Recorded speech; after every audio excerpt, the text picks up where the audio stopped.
So, with a huge matchup in the NFC East to kick off week number 11, how does it reshape that playoff picture around the entire conference? As we shared, the Eagles, the second best price to win the NFC, second best number to be the number one overall seed, but greater than a $2 favorite at minus 210 to earn that top spot in the NFC playoff picture. That is the Detroit Lions. 8-1 for Detroit, of course, right now. They have won 7 consecutive games. The Eagles on a 6-game win streak in Detroit, nearly a 2-touchdown home favorite against Mac Jones and the Jags on Sunday. So more than likely going to improve that record to 9-1. The Falcons in pole position of the NFC South, only team above 500 in that division.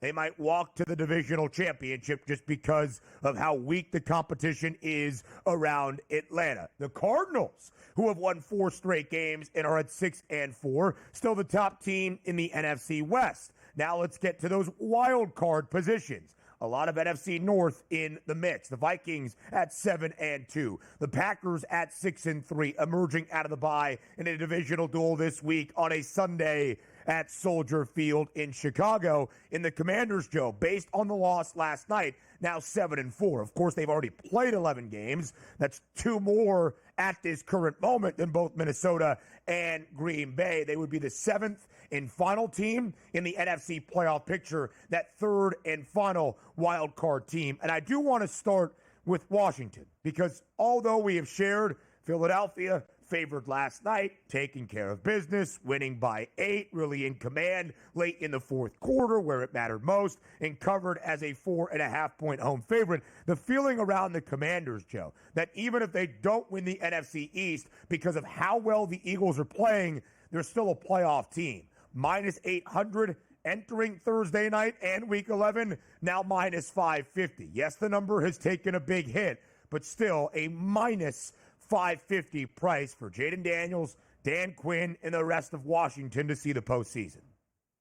Yeah, I mean, they do have a tough closing schedule. I think 2 games against, obviously, well, 1 more game against Washington now, plus 1 against the Ravens and the Steelers over the final weeks here. So, but I think they are very live here at this price. And if I was going to look anywhere else down this board, and the Lions are the obvious choice, but no value in them, right? Tell me why we're not betting the 49ers at 5-4 right now at this point, given their history. They're healthiest as they've been, and they have always been a much better second-half team over the years with Shanahan. And it feels like if we're looking anywhere, shouldn't the 49ers be on a ticket somewhere in our pocket? I would think so, Joe. Plus 550 the price on San Francisco right now, who, like Detroit at this moment entering week 11, $2 shy of everybody else in the conference. That used to be San Francisco. In fact, it was the 49ers for all of the offseason, into the early part of this regular season. And yeah, it has not been a great start for the Niners, where offensive injuries have been a huge narrative for this team this season. They are now getting healthier. Of course, they won't have Brandon Ayuk for the remainder of this season, but Ricky Pearsall is back and looking darn good with his young quarterback, Brock Purdy. Deebo Samuel is healthy. George Kittle is healthy. And obviously, most importantly, Christian McCaffrey is back. You know what's really fascinating, Joe, about the 49ers? They have been booked as a favorite in every single game since the start of last year. And to start last year, they began a perfect undefeated 5-0.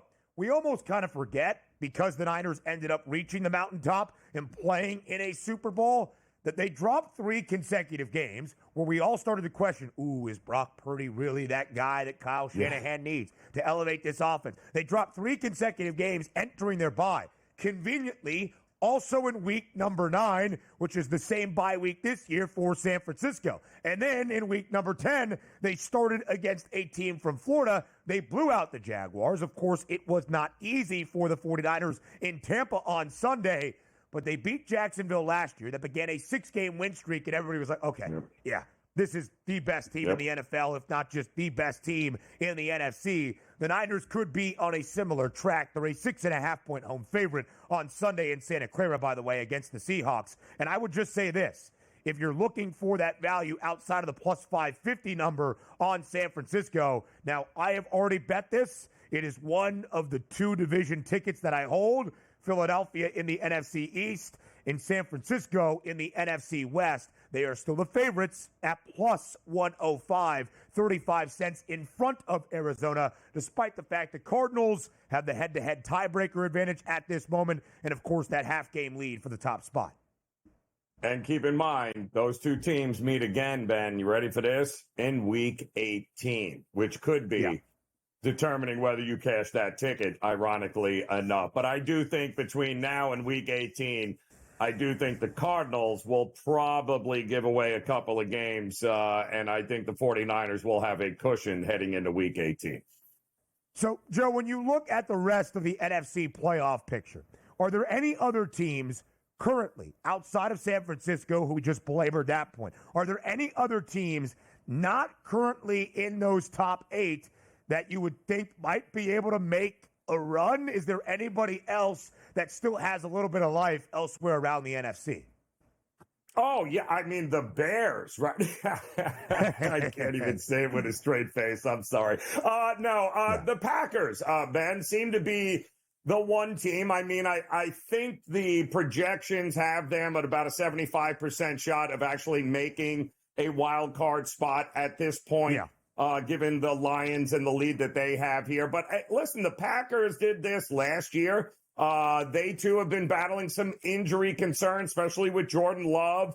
But I like the defense has improved. The offense, for the most part, pretty much exactly what we had last year.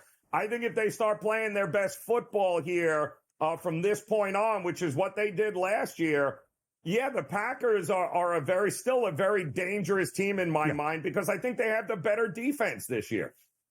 Yeah, and they're minus 300 right now to make the postseason. 5.5-point road favorite in the Windy City against Chicago. Will we get the interim bump out of the Bears because of the dismissal of Shane Waldron? Does it count for offensive coordinators? I guess we'll see. I don't really believe there's a lot of belief in anybody else on that coaching staff in Chicago at this moment. I expect the Pack to bounce back emerging out of the bye week. Joe, I think we're starting to see the Vikings come back down to earth a little bit, but because of the perfect undefeated 5-0 start, they're a minus 650 favorite to reach the NFC postseason. Here is one team that I would just highlight that might be able to make a stretch run. Now getting healthier and healthier. A costly loss on Monday night, but the LA Rams, who are at 4-5, they're plus 440 to reach the postseason. They're also plus 900 to win the NFC West. And the reason I highlight the divisional number is because the Rams still have half of their division games left. They're already 2-1 in the NFC West with wins against San Francisco and against Seattle. They did drop a game in week number 2 to Arizona. If they are going to be a playoff team, already a game below 500 after 9 games, then they kind of need to win every game on the horizon to even sniff the wild card because of those NFC North teams that have built up the pedigree. So if they have to win a lot of the games just straight up, and they still have 3 division games left, and they got to get through those teams, maybe you look at the 9-1 NFC West price as a small sprinkle as well. Yeah, and you have to, and I'll tell you this: if they get healthier, are we just sticking a fork in Tampa Bay? Unless, of course, if they can get their wide receivers back, or at least Evans back in the fold. Yeah, I don't trust Atlanta. No, me neither. And Atlanta has not looked good, and the Falcons are a 2.5-point road dog in Denver this week. That is also crazy. We get ready for a huge Sunday of that. I mean, when you look at the Week 11 Sunday slate, up and down the board you can go and find your favorite matchup, or perhaps the most marquee or the most significant and important game of the NFL Week 11 Sunday slate.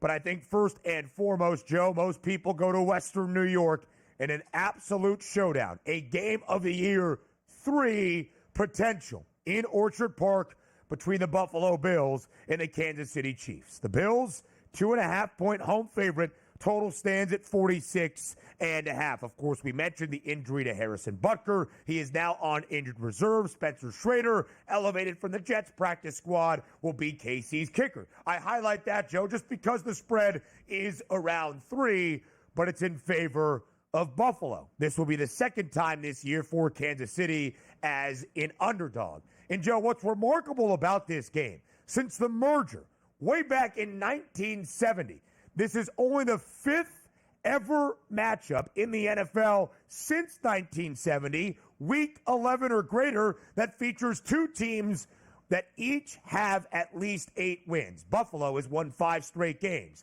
They are 8-2. Kansas City has won 9 consecutive games. In fact, all 9 of their games, they're the lone undefeated team remaining in the NFL at 9-0. 2.5-point spread in favor of Buffalo, with all of the narratives entering Sunday in Western New York. So, Joe Ranieri, tell us here on a Football Friday, will Game of the Year 3 deliver the hype? I think it will. And I think that Kansas City, at this point, I don't think you need to overthink this. I think Kansas City and every teaser known to mankind should be considered this week to get them up to over 8.5. I just don't, and it would not shock me, and I don't think anybody here should be shocked, as Patrick Mahomes dominates in these spots, guys. He's 12-1-1 against the number as a dog, including the playoffs. He's 11-3 straight up in those games. He's finally on the same page with Travis Kelce, who has been absolutely huge for them. And yes, they have a ton of one-score wins here, and that eventually will come back down to reality. But unless I'm missing something, the Chiefs aren't going to go undefeated. But I think the loss comes from inside the division, Ben. I think the Chargers or Denver in the second go-around might beat them. I don't think it's coming from the Buffalo Bills here. The Bills, and if I'm the Bills, I'm okay with losing this game, Ben, because you've beaten them in the regular season before and had that work out in the playoffs. I think all the value is on Kansas City right now to win this thing. I'd tease them, and I'd money line them all day long this weekend. 11 outright wins in only 14 games is Kansas City's starter as an underdog for Patrick Mahomes. Since 2022, they were not booked as a dog at all in the 2022 NFL campaign. So really, in the last year and a half, Kansas City has been an underdog just 5 times. They have won outright in all 5 of those games, including 3 games on the road or at a neutral site in last year's playoff run. That included a divisional round in Orchard Park against the Bills. And, Joe, as we compare the tale of the tape, of course, this game will be monumental. It has that significant feeling and atmosphere to it. But Josh Allen and the Bills have tried to downplay it, and perhaps correctly so.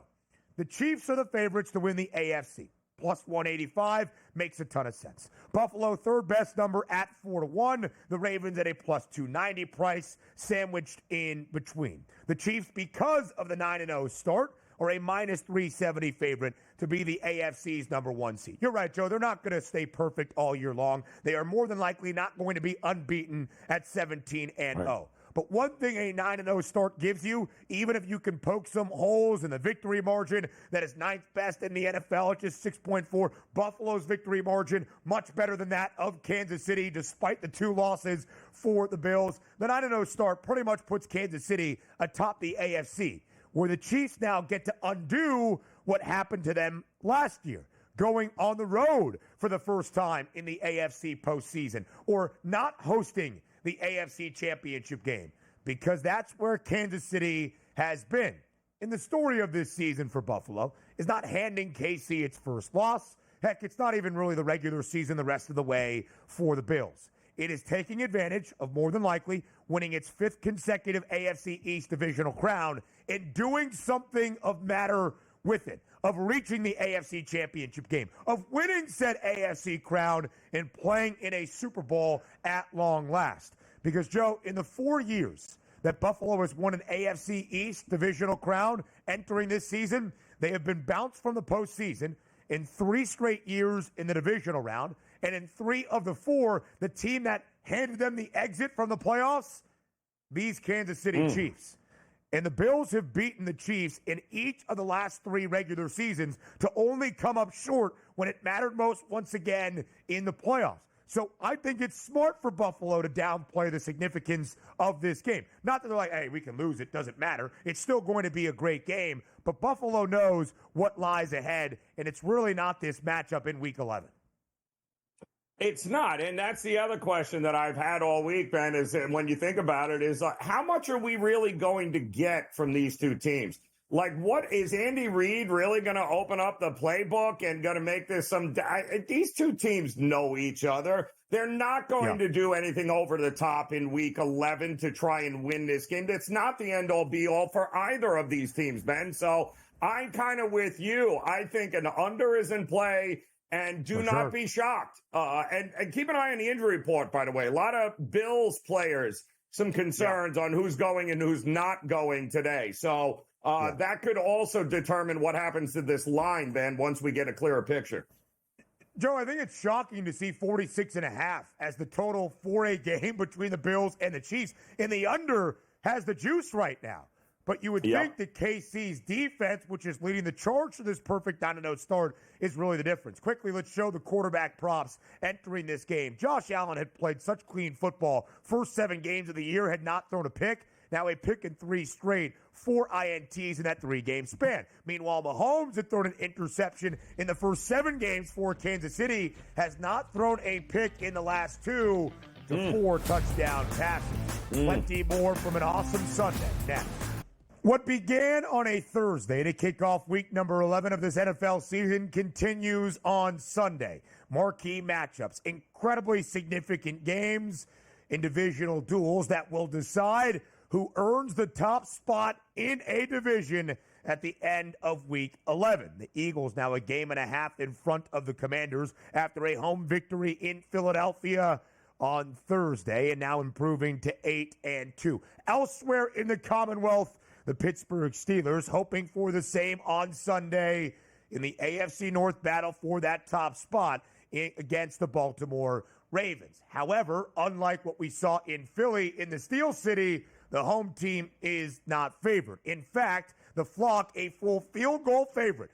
That incredibly significant number of 3 on the road in Pittsburgh. 48.5 the total for a Ravens and Steelers game. What happened to the game I love? But the field goal in terms of that favored side for Baltimore, Joe, let's start there. Is the number 2 large? Is the correct team favored? Or do you feel it is fitting for what we will see on Sunday?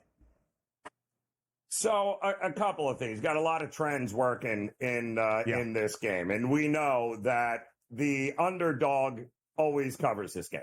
Always. In all likelihood, will win out. It's been like that forever. The numbers are ridiculous. You got Tomlin at home as an underdog, is outside of the Ravens is absurd. But now his battles with Harbaugh over the years, whoever is the underdog in this series usually ends up not only covering but winning outright here. We also have a Ravens team that is 9-1 to the over, Ben. Their games average 57 points. That's 2.5 more than any other team right now in the NFL. They are a scoring machine. They can score 30 on everyone. And at the same time, with that secondary, guess what they'll give up?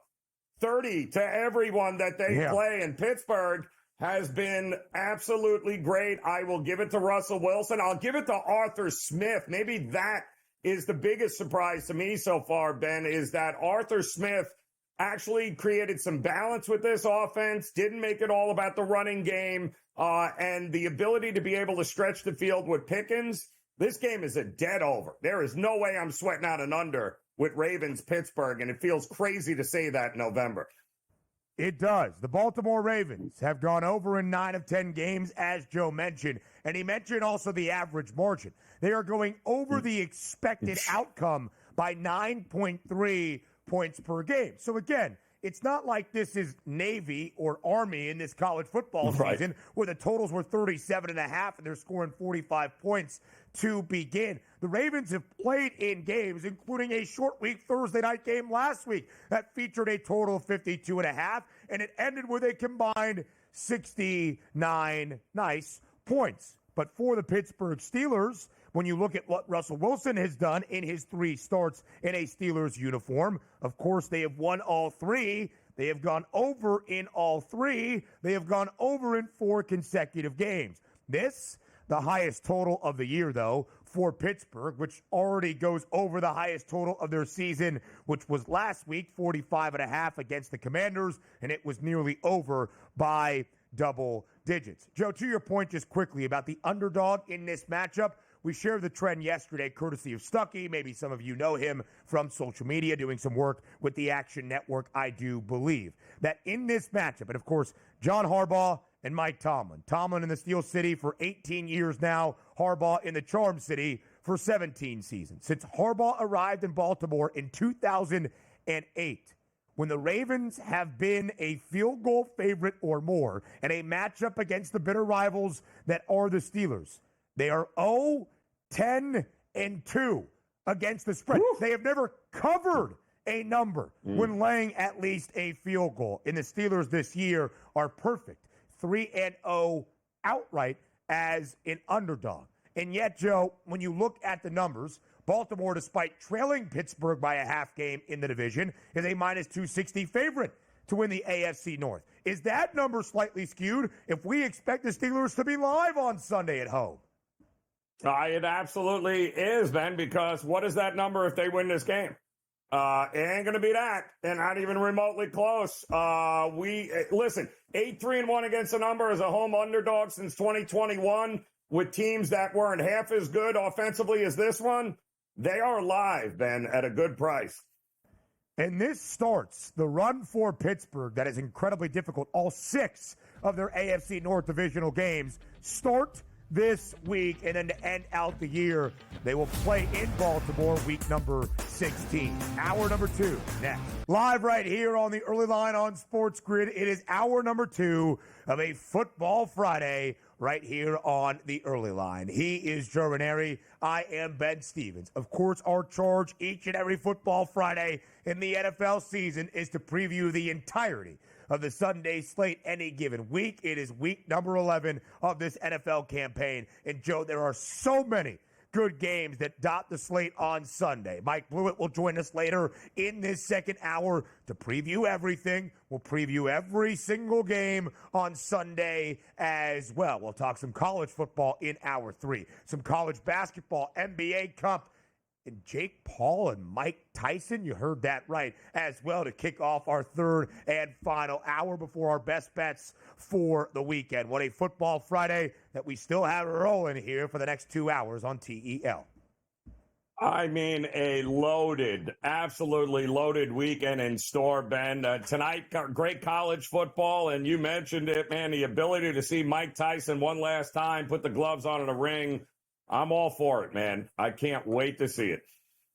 It will be fun. That is for sure. Got a little bit feisty yesterday at their final weigh-in. All right, so now let's go to this Football Friday. We continue to preview every game on the NFL Sunday slate. And, Joe, in our opening hour after our recap of Thursday night in Philadelphia, that was a monumental matchup. We previewed the game of the year, potential Game of the Year 3 between the Chiefs and the Bills on Sunday in Western New York. A huge AFC North showdown in the Steel City between Pittsburgh and Baltimore that will decide the top spot in the AFC North. You might be thinking, wait, Baltimore and Pittsburgh are at 1 p.m. and the game in Buffalo is at 4:25. Why are these games not Sunday night? Well, I would hear that argument, but Sunday night, not bad. SoFi Sunday night, in fact, in Los Angeles between the Chargers and the Bengals. It is a game that, despite being a slight road underdog, Cincinnati can ill afford to lose. Meanwhile, Jim Harbaugh gets to a new organization, gets to a new program, and as he has displayed in the entirety of his head coaching career, he wins. not in a year or two, but right away. The Chargers are 6-3 and a slight home favorite on Sunday night. Total 47.5. Joe, how do you see Sunday in SoFi between the Bolts and the Bengals playing out? Well, here's a trivia question for you. Ready, Ben? What do Gardner Minshew, Bryce Young, Bo Nix, Spencer Rattler, Jameis Winston, and Will Levis all have in common this year? Yeah. They lost to the Chargers. Bingo, there you go. Those are the quarterbacks the Chargers have managed to figure out how to beat. Joe Burrow, not in that category, even remotely close, nor are they even remotely close offensively, Cincinnati, to any of those teams that they've already beat. And listen, the market is telling you that, Ben. This is 1.5. It would appear to me the market has no idea. They're not comfortable with laying the customary 2.5, maybe 3 here for the Chargers. We already know they don't have a great home field advantage over the years, but let's be realistic here. Jamar Chase, Joe Burrow, and anybody else they want to throw at them, the Chargers defense, this is going to be a lot for them to deal with. They had a lot to deal with against Tennessee last week. I think this is do or die for Cincinnati again. I think the market listing this at -1.5 tells you they're not all in on the Chargers. I think Cincinnati has a really good opportunity to put points up against this defense. And I like the Chargers. I don't like them in this spot against Cincinnati at all. I completely agree, Joe. I would say that's exactly how I feel on this game. We'll see it later in our Sunday Pick 6 for NFL Week number 11. Yep. My outright underdog, my money line underdog is Cincinnati. It is a game the Bengals cannot lose because if they do, they will be 4-7. And at a certain point, Joe, you have to really wonder what the rest of the season has. I would say the margin of error for Cincy is incredibly limited. Maybe one more loss, potentially 2, but that would be it. And 9-8 would not make you feel easy coming down the home stretch of the final 2 and 3 weeks of the NFL season. The Bengals still have a lot of divisional games on the horizon. Both games against the Steelers, and Pittsburgh's looking pretty darn good, and another one against the Browns, if I am not mistaken. They've already played the Ravens, and as we talked about on a Football Friday exactly a week ago, they will look back on their season if they miss out on the playoffs and say we squandered opportunities to knock off the flock. They cannot let this opportunity pass them by. Now, LA has won 3 consecutive games, 4 of their last 5. The Chargers have covered in all 6 victories this season. Joe, this total for LA, kind of like we highlighted for Pittsburgh and Baltimore, is by far the highest the Bolts have played this season. The previous highest total, that Monday night doubleheader game in the desert against Arizona, 44.5. Those two teams didn't even come close to even threatening that total. 17-15, the final score. The Chargers did lose on the road. In fact, the Chargers have gone under in 7 of 9 games. If LA is going to win, this game stays under. But if Joe Burrow gets the better of Justin Herbert, as we might expect as we compare these quarterbacks, that favors the Bengals in a big way. Yeah, it absolutely does, Ben, and I do think there is a correlation. But we've also seen Charger home games go under, right? I mean, we've seen 44, 34, 27, and 32 in the last 4 home games for the Chargers. Total points. They average at home, their games average around 33.8 points. That's 4 less than any team. Chargers don't play at a fast pace, but the Chargers also have done a great job of playing from in front. The Chargers have not found themselves, Ben, having to play from behind. Can't take your time and run the ball if you're trailing, and I think that's what we're going to see. I think the Bengals can score quickly, and then I think the Chargers are going to have to play catch-up. That's where the over comes into play.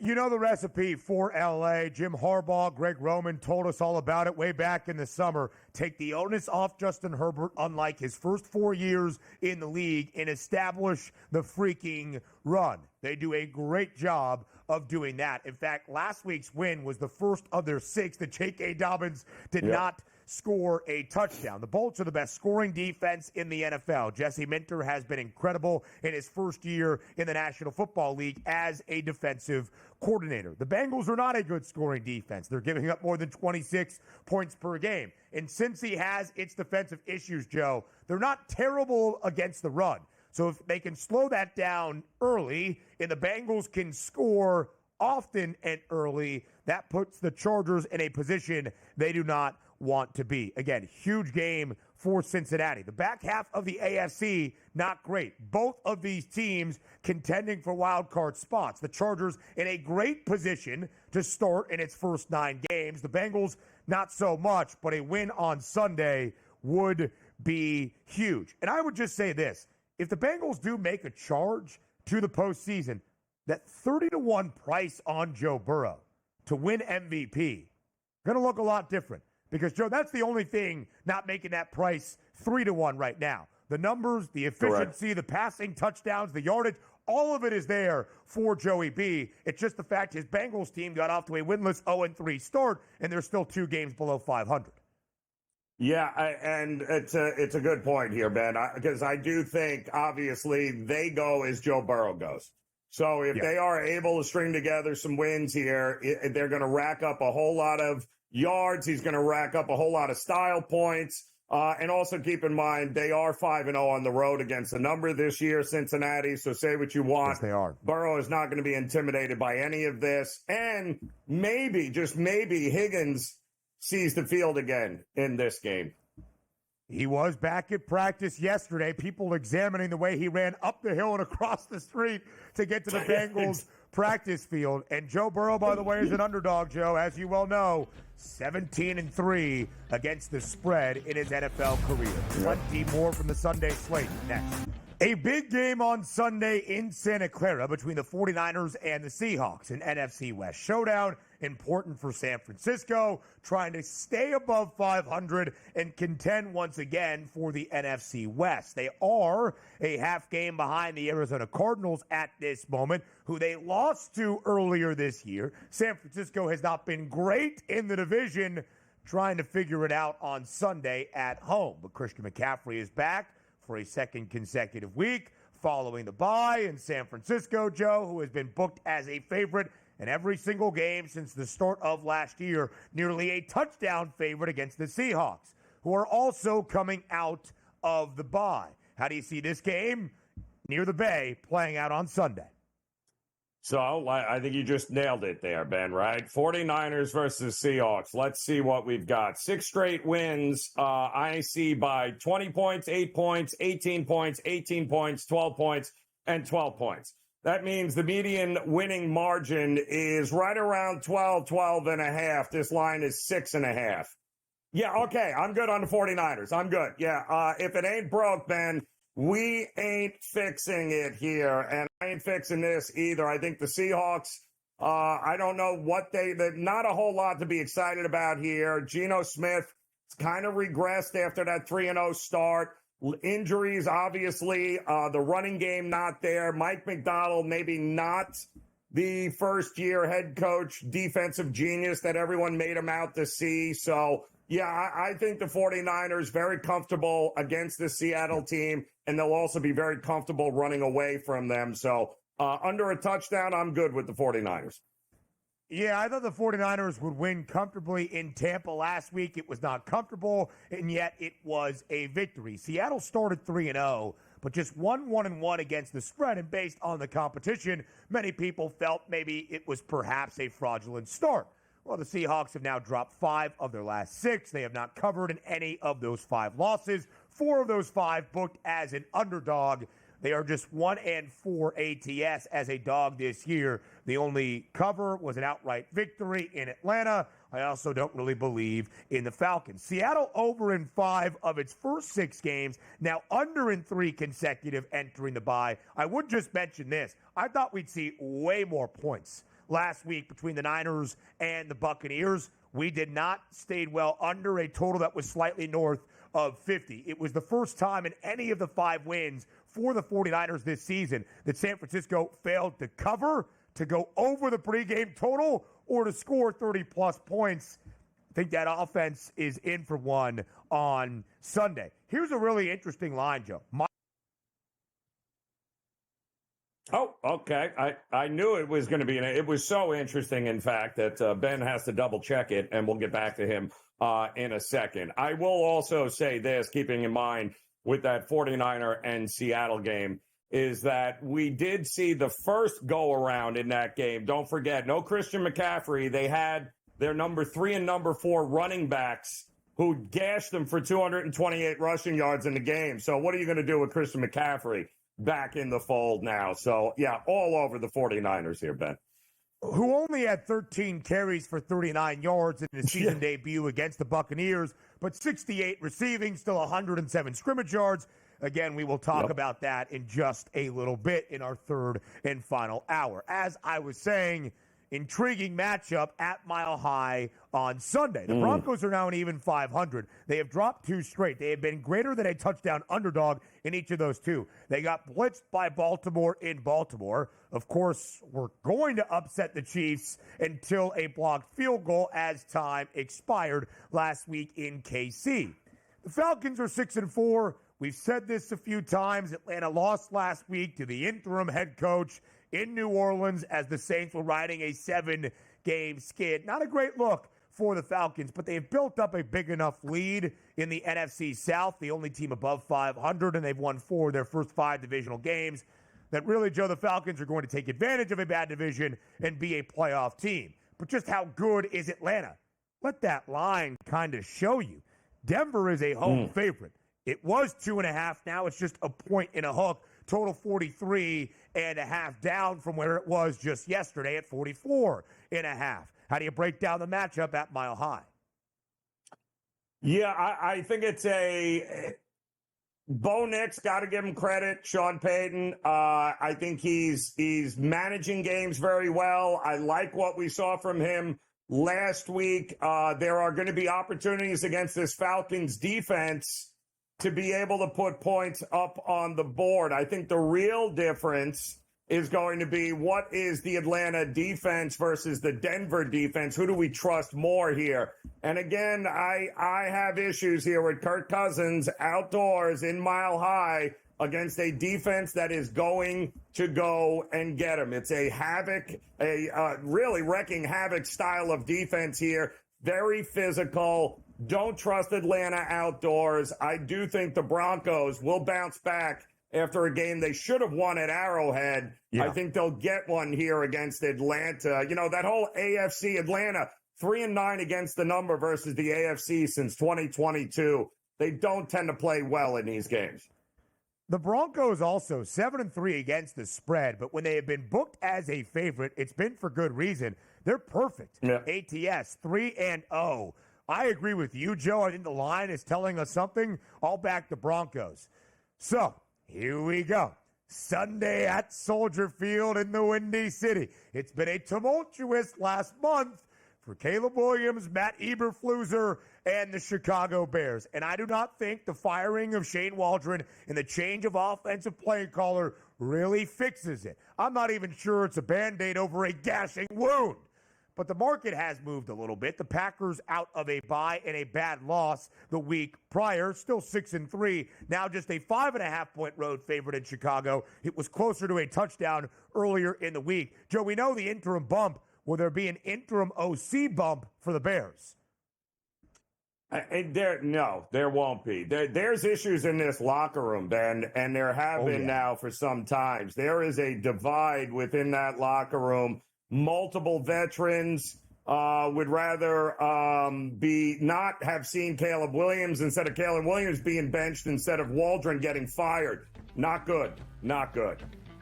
Not good. A lot of reports that we'll talk about next. Live right here on the early line on Sports Grid, we preview the entirety of the Sunday slate on this Football Friday. He is Joe. I am Ben. All right. As we were saying right before the break, there's an interesting situation brewing in Chicago. Even after the dismissal of offensive coordinator Shane Waldron, we don't really think it changes much for this franchise that does not seem to have a lot of belief, perhaps in their head coach, certainly not in the Eberflus, maybe not in their rookie quarterback or the number 1 overall pick. There's been some scuttlebutt if you will, some speculation, some rumors that the locker room is unhappy with Caleb Williams, that they would rather see the backup, Tyson Bagent, who had a little bit of success last year.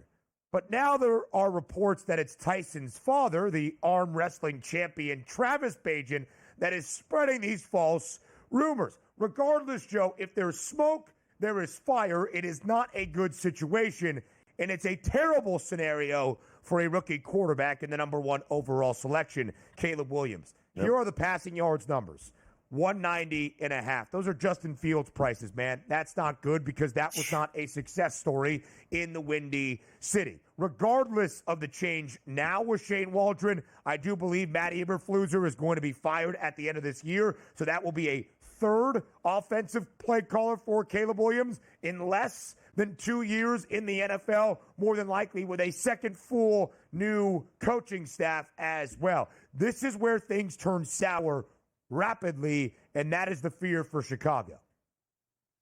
It has to be. And it's such a shame here, Ben, because this defense is a legit championship quality defense here. And I think the only reason at this point that Eberflus wasn't fired is because he is really the architect of what this defense has been able to do. So it's really the only good part. But they set this kid up, Caleb Williams, to fail from the start by bringing in Shane Waldron, who basically got run out of town in Detroit. So I do think that, an amazing, Ben, you win this game, and guess what? All of this is water under the bridge. That's how the NFL works. But I am with you.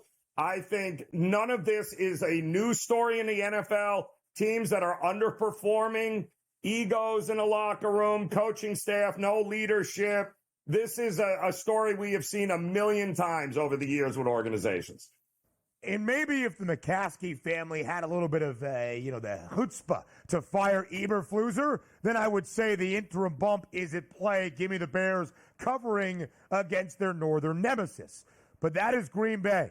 The Packers have beaten the Bears 10 consecutive games, 15 of the last 16. It has not gotten any better even after Aaron Rodgers left the state of Wisconsin, and that is also at play. And it's not like the Packers are like, la-di-da, we won 4 straight. We don't want to hiccup. They looked awful against the Lions at home in Lambeau heading into their bye, and Jordan Love has thrown an interception in every game he has played this year. So out of the bye, Green Bay is trying to get the Pack back on track. It's a recipe for disaster, in my opinion, for Chicago on Sunday, as much as that pains me to say. Joe, we can make this game rather quick. The Lions are a 13.5-point favorite at home on Sunday against Max Jones and Jacksonville. The Jags, a 2-8 football team. It's a very large number by NFL standards. In fact, the largest spread this season. But the Lions are an elite, not just football team, but cover team. Is it possible, though, for the Lions to cover as a 2-touch favorite at home? Well, it's a big number, Ben, for any NFL game, right? It's over the top. But we've already seen the Lions with 30 or more point wins against the Cowboys and the Titans in the last couple of weeks. I mean, heck, they got a quarterback throwing 5 interceptions, and they're still winning games. No Trevor Lawrence for Jacksonville, although I thought the defense, finally healthy, showed up last week against Minnesota and put on a show, but that was at home. Yeah. Now you're going to get Jared Goff at home. If he doesn't make the same mistakes, the team total for Detroit to me is the just bet it. Just bet it and keep betting it. That's it. Forget about Jacksonville. 30.5 is that number, Joe. It's the way that I would look as well. Oddly enough, the Jags are 5-1 against the spread as a dog this year, including 3 consecutive covers in each of their last 2 as at least a touchdown dog. Last week at home against the Vikings, and then with the help of Nick Sirianni and the officiating crew in Philadelphia the week prior. We'll show you this number right here, Minnesota and Tennessee. We'll talk to Mike Blewett about this game and the rest of the Sunday slate. Up next on this Football Friday, when Big Blue joins the show. Oh, man, the Football Friday is off to a wild start here in this second half. Is that the way that we want to welcome on Mike Blewett? Let's have some respect when That's Big good. Blue joins us here on a Football Friday. As always, Blue, we appreciate the time. Thank you for being here on this Football Friday. A huge Week 11 to preview with you, and also a quick look back and recap on Thursday night in Philadelphia. So the off-air banter sometimes matches or surpasses the on-air banter. We had a good session right there. Let's try to move the on-air banter in front of the gem that Joe Frizo just dropped for us. So I would say last night was a really I was texting our own Kevin Walsh last night, who's a big Eagles fan, saying this is such an odd game because Philly was in control of it, but they couldn't put it away. Missed kicks obviously are part of that, but they were stalling, right? They were stalling on these key third downs and having to put Elliott out there for more field goal attempts. Now, they put it all away, kind of felt like a blowout for a minute there at the end, but then Washington is onside kicking it and everything else. It was just an odd game. What I would land the plane with is that I think we are seeing, and I was listening to Greg Cosell earlier this week talking about how Jaden Daniels has had an excellent rookie season, but we are seeing some rookie issues right now. He's not lighting up the league like he was for the first month of the season. And the Steelers and now the Eagles are finding ways to contain him and get after him within the pocket. Conversely, Saquon's an unbelievable addition to the Eagles, but is Jalen Hurts playing at championship caliber football right now? I don't think so. A.J. Brown and Devontae Smith were barely involved in the game plan last night. And I think that's something that Eagles fans are going to be worried about. They can boo the missed kicks and Nick Sirianni all they want. The quarterback and the wide receivers have to get to a point where they are explosive as they have been in the past if they're going to surpass teams like the Niners and the Lions and the Packers in the playoffs. Yeah, absolutely. So the running back last night, Saquon Barkley, Blue, to your point, was the key. So as we take a look at the outlook after that crucial NFC East battle last night, Philadelphia now a 1.5 lead for the top spot, minus 240 to win the divisional crown, entering Thursday night, now on this Friday morning, minus 550. Two-part question for you, Blue, before we preview the rest of a huge Sunday slate where a lot of these significant games, like we saw last night on a Thursday, do lie ahead on the horizon. The Eagles are a hefty favorite in the NFC East. Do you think the division has already been wrapped up based on last night? If so, what is your postseason outlook for Philadelphia? Are you truly concerned about the Eagles not maybe living up to the billing of a true conference contender? I do think I have concern, to answer the second one first. I do think I have concern because we're seeing too much inconsistency. I think if it all comes together for Philly, they're certainly talented enough to do it, right? They have lots of talent on both lines. They have their biggest weakness on their team last year was their defensive backfield. It added two young players who, to the Eagles' credit, don't have to spend a lot of time on the field because they are controlling the ball well with Saquon and a strong running game. So it puts Cooper DeJean and Quinyon Mitchell in better position so that they're not out there for 75 snaps a game.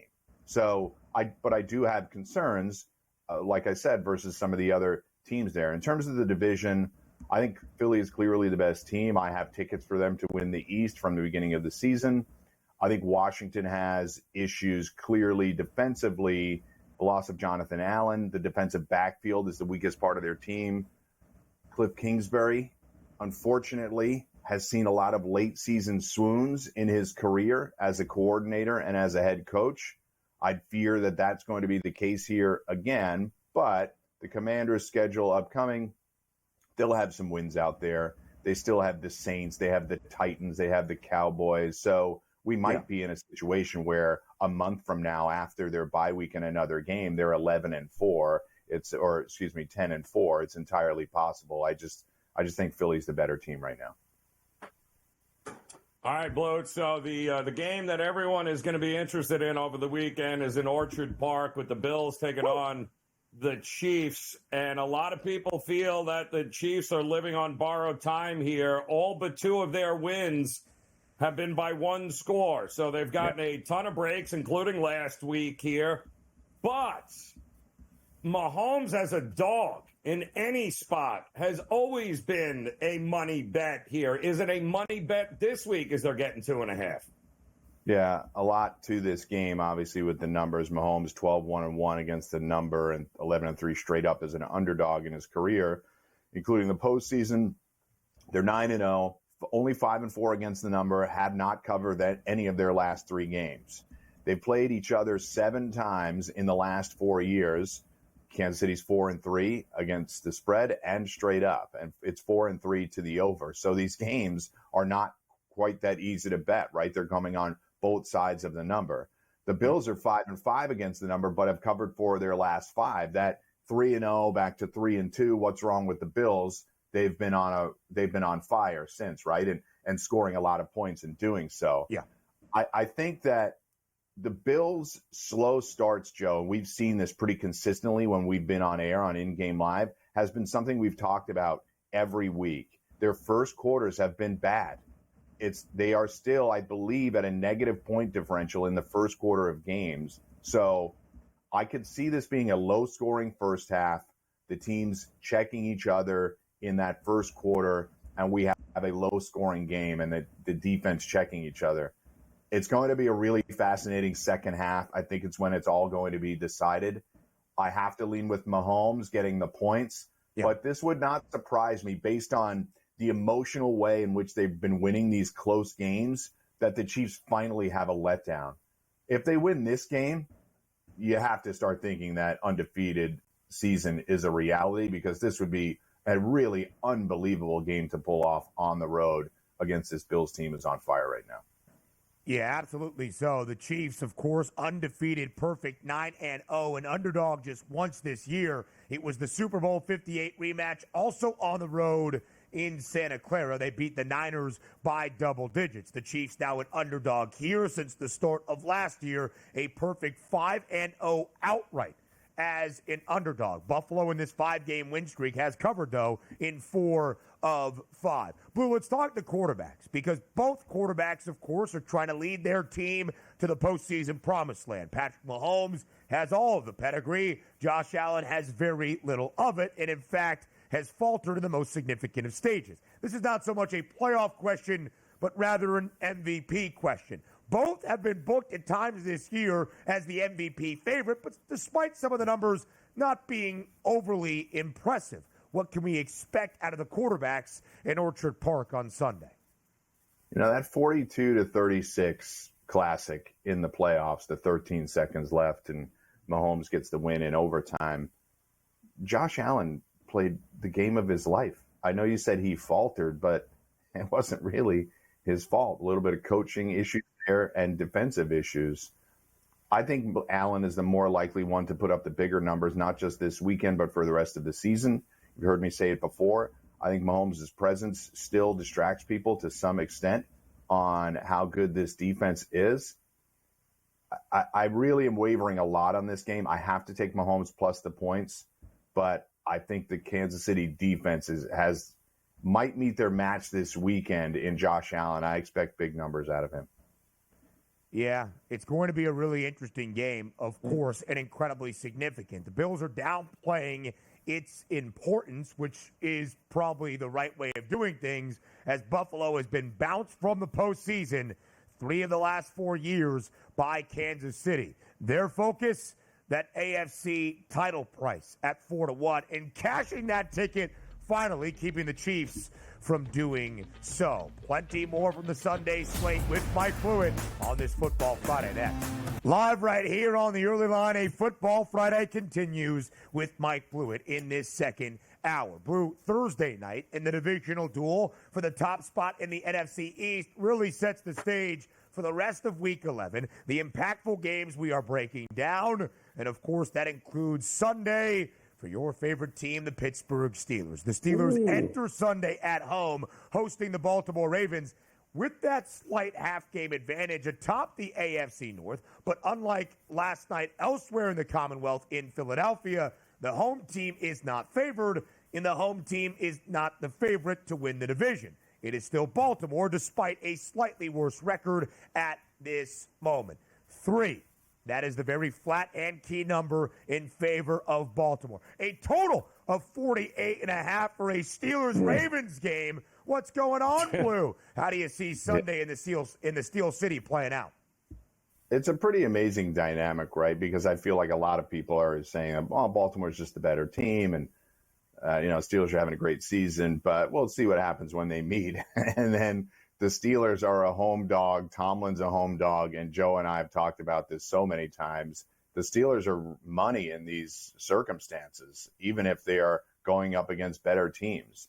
The Steelers have won 7 of the last 8 straight up, and against the number, all of them decided by one score amongst these two teams. All of them decided by one score in the last 8 games, 7 in a row in this game to the under, the Steelers-Ravens games. And the underdog has covered 9 of the last 10.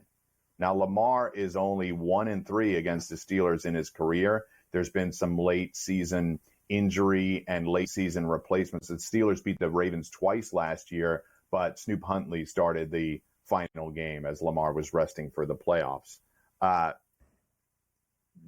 encouraging thing for the Steelers is that last week they won a game 28-27, right? The numbers, the scoring started to explode. Joe was right on that game to be an over against the Commanders, and the Steelers hung with them. Now, I'm not saying they want to go blow for blow against Lamar Jackson, but there is a world in which they can win a game in the 20s. So that'll be pretty fascinating if they can pull that off. I have to take the Steelers with the points at home, and that's just kind of where I'm going to lie. The Steelers and Tomlin, as underdogs, have been really good in this spot, even if you think the Ravens are the better side. Blue, when you look last 12 games as a home underdog since 2021, they've won 8 outright. If it ain't broke, don't fix it here. The question is, are we looking at the winner being, I don't know, not only the AFC North champion, but should we be considering Pittsburgh in the long run here? Look at that, 15-1 right now for the AFC title. And at some point, we got to come to the realization this is a real dangerous team come January, no? Yeah, it's kind of funny to me because they really haven't had a prove it game yet. Last week was one of the first ones where they could prove it. They just beat up on a lot of bad teams, and now the schedule gets very difficult, right? We were just talking off air how they have the Chiefs on Christmas. They have all 6 divisional games, and they have Philly. Now, the Browns aren't as good as they were. What are the Bengals going to look like? They're obviously very good offensively, but the Steelers have a lot of tough games coming up. So I don't think anybody will be on board with the Steelers unless they really rip off some huge wins. The Steelers could go 4-4 the rest of the way, and they are an 11-win football team, right? But people will be doubting, well, they've closed pretty weak on the season. I just don't think you're going to really want to play this defense in December and January and hopefully into February as a Steelers fan and think you're going to get away with a lot. Jaden Daniels had a real comeuppance last week, and they handed the Commanders a touchdown because of maybe an ill-advised fake punt attempt. So I'm again, another fascinating game. You said Bills Chiefs is the marquee game, and this is a 1A, 1B situation for me. And I do not think, Joe, to answer your question, I don't think this one decides the division. Too many games to go. If the Steelers won, I think there's way too many tough games in front of them, and Baltimore would have to say the same. Baltimore is the worst pass defense in the NFL. Teams do not win the Super Bowl with that kind of situation. They are the best rushing defense in the NFL, but they allow a lot of points, more than 25 per game. Steelers' second best scoring defense in the National Football League. Best scoring defense, that's the LA Chargers, a team that also gives up a lot of points. That's the Cincinnati Bengals at more than 26 per game. They face off on Sunday night in SoFi in the Bolts, just a slight 1.5 favorite at home. Blue, when you look at this game, the Bengals can ill afford a loss, being 2 games below 500 at 4-6. So tell us, will the Bengals lose on Sunday night? I think this is obviously a really interesting game for some of the same reasons we were talking about people doubting the Steelers. Guys, I feel like that's happening with the Chargers too. It's not sexy all the time with them. They have a very specific way, Greg Roman and Jim Harbaugh trying to run the ball, control clock. But Justin Herbert is the QB. And as they start to develop guys like Quentin Johnston and other options like Lad McConkey, this offense could get more dangerous as we get further into the season. The defense is playing, frankly, better than I expected, and I just feel like they're a team that's being doubted. But all that being said, Cincinnati's offense is a lot to deal with. They are a better team than their record indicates. They do have defensive issues, but in this instance, I'll take the points. I do like Cincinnati to win this football game. And that is a huge, huge game, Blue. Yep. Huge game on Sunday. Quickly here, we're going to fly around a lot of the rest of the Sunday slate on the other side of the break. But let me get you one with a couple of teams that might have a sliver of hope of being an outside wild card contender. The Colts go back to Anthony Richardson as they head to MetLife on Sunday to take on Aaron Rodgers in the 3-7 Jets. The Jets, once again, 3.5-point favorite, expected to win a game they must have. What do you think, Blue? I think if the Jets lose this game, you can just call it. Just call it all now. Just walk home. Just call it. Just get on your flight. Let me just call it now, Blue. Call it now. Don't even wait for the outcome. Just call it. It's over. I do not want anything to do with this game, Ben. Colts outright.